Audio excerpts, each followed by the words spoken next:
Driver உறவுகள் எல்லாருக்கும் வணக்கம். எல்லாரும் எப்படி இருக்கீங்க? நல்லா இருக்கீங்க நம்புறேன். உங்க வண்டியில கூலண்ட் ஆயில் குறையிற ப்ராப்ளம் இருக்கா? அப்போ இந்த வீடியோ உங்களுக்கு தான். நீங்களே உங்க வண்டியில இன்ஜின் அப்புறம் ரேடியேட்டர் எல்லா பக்கத்துல இருந்தும் செக் பண்ணி பாருங்க. கூலண்ட் ஆயில் லீக் எதுவும் இருக்கான்னு. லீக் எதுவும் இருந்துச்சுன்னா சர்வீஸ் சென்டர்ல விட்டு சரி பண்ணிக்கோங்க.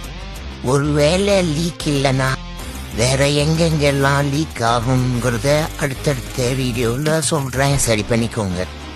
இப்போ இந்த வண்டியில் என்ன ப்ராப்ளம் பார்த்தீங்கன்னா, coolant oil engine intact airline வழியாக இன்ஜின்குள்ளே போய் எரிஞ்சு வெளியே போயிருக்கு. இந்த இன்ஜினில் லீக் ஆகிறத சரியான டைமில் டிரைவரை நான் பார்த்ததுனால பெரிய ப்ராப்ளம் ஆகலை. ஸோ அவருக்கு ஒரு பெரிய சல்யூட். ஏன் இந்த மாதிரி ஆச்சுன்னு பார்த்தீங்கன்னா, ஐஜர் கூலர் ஃபெயிலியர் ஆயிருக்கு. நீங்களே ஆயில் லெவல் செக் பண்ணுவாங்க, கரெக்டாக இருக்கான்னு செக் பண்ணிவிட்டு சேஃபாக ஓட்டுங்க. தேங்க்யூ.